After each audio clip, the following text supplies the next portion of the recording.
Guys, women's arm wrestling has a major problem right now, and I'm going to talk about it today. I'm first going to start by talking about the state of the men's division and then kind of compare it to the women's division. So I don't think anyone right now can possibly deny that Levon is the undisputed number one best arm wrestler in the world. Okay, he's beat just about everybody at the top and in convincing fashion for the most part. However, things are still interesting. You have Devin right there. Yes, he's had a few cracks at him and hasn't been successful, but he's one of those guys that just seems to continue to get stronger as he gets older. And I feel like we are yet to see the true peak form of Devin Larratt. A potential rematch with them, I think, is very exciting. And I think a lot of people agree. I mean, even just the last time, I'm sure everyone has seen this footage. Last year, Devin gets a good stop on Levon. Holds him in the center of the table. I think Levon was a little bit nervous here, and I think a lot of people feel that way.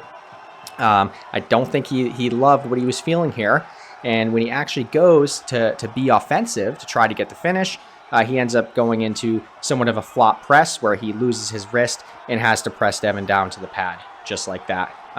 He is successful. He gets the pin, but I don't think he was very comfortable in the center. Devin it's a very exciting potential rematch in the future, I think. You also have Vitaly Laletin. Wow, let me refit. You also have Vitaly Laletin. Now, I'm sure you have seen this footage from Top 8. Yes, this is back in 2019. Now that's, oh my God, almost coming up on 7 years ago. It's crazy, but where, he stops Levon in the center and gives him a good fight. Does elbow foul round one. Levon ends up cracking his wrist and pinning him later on. I think another thing people can agree on is that Vitaly was not at his peak form in this match. I think now he is retired. He's no longer working as a truck driver. He is full-time arm wrestling. He looks fucking huge, bigger than he ever has. I think he's stronger than he ever has been. I mean, you saw what he did to Jerry Caderet, and if you haven't seen the after pull with those two when they go to strap, I mean, I'll just let that speak for itself.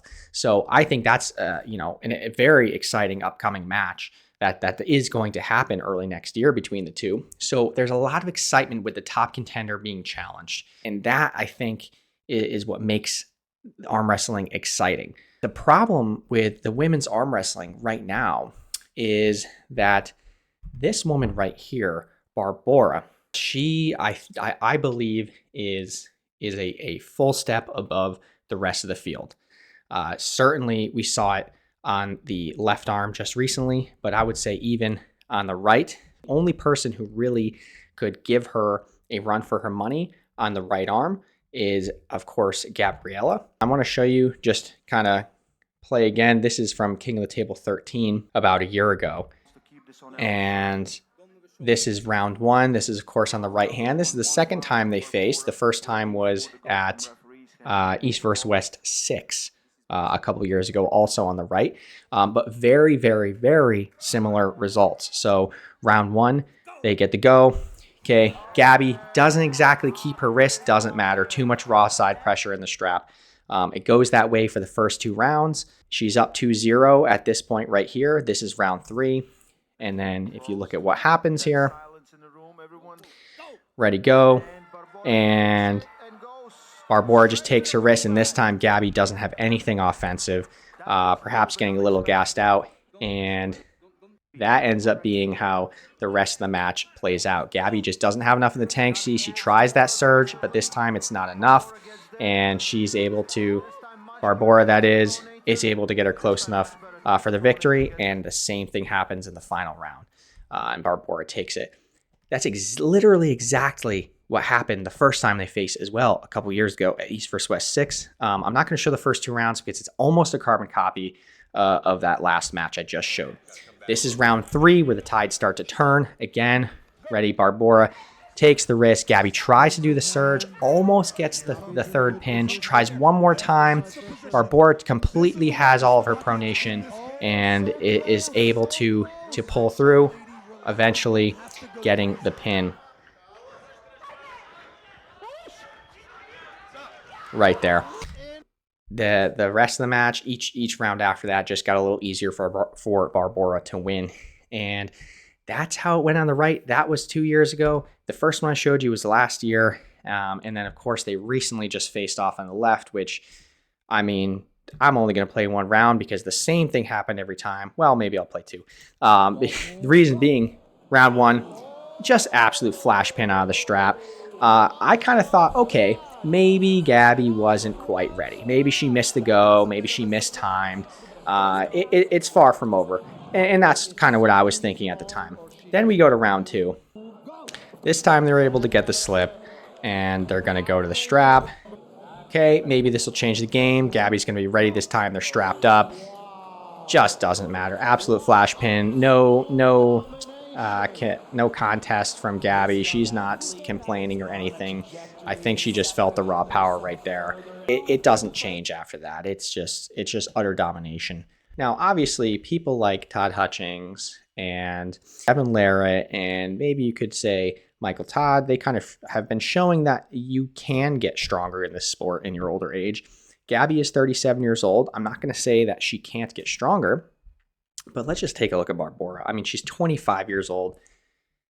She's young. She's still progressing at a high rate. She's 6'2". She's got the frame to be just an absolute monster.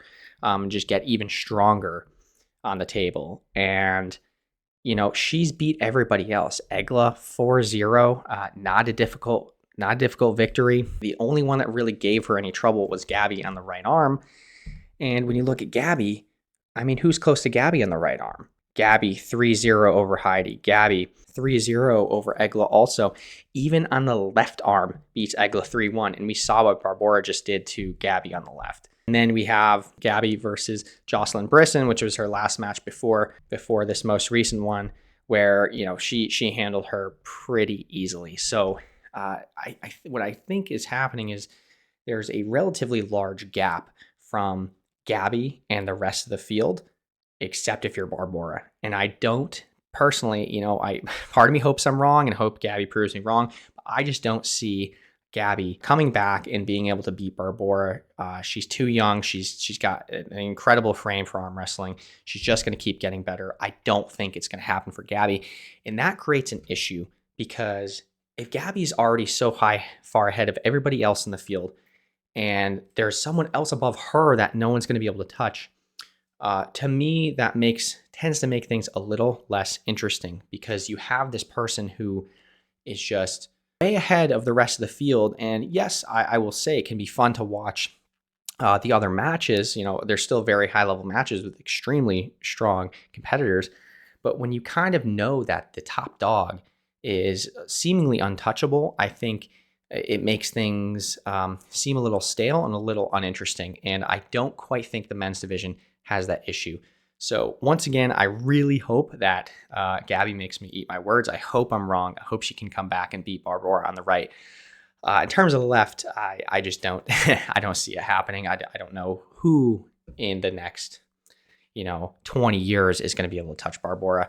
Obviously, you never know who can come along. So of course that's a bold claim, but I kind of see it as a little bit of an issue right now, and I kind of feel bad for Barbora, because what are you going to do? Just keep doing rematch after rematch with Gabby?